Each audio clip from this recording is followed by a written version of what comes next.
PT PLN Persero melalui Unit Induk Distribusi Sumatera Selatan Jambi dan Bengkulu UIDS 2JB kembali menegaskan perannya sebagai penggerak pembangunan daerah dengan memperkuat infrastruktur kelistrikan di kawasan Tambak Udang, Desa Bumi Pratama Mandira, Kecamatan Sungai Mena.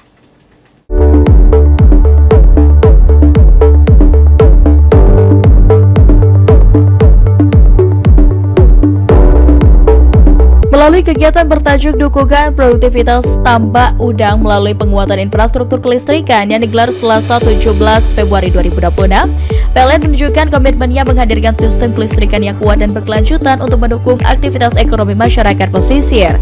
Kegiatan tersebut dihadiri langsung oleh Gubernur Sumatera Selatan Herman Deru, didampingi Kepala Dinas Kelautan dan Perikanan Provinsi Sumatera Selatan Haji Aris Irwan Wahyu, Bupati Ogan Komering Ilir Muhendi Mazareki, Kepala Dinas USDM Provinsi Sumatera Selatan Hendrian Syah, jajaran Forkopimda, serta manajemen PLN UIDS 2JB.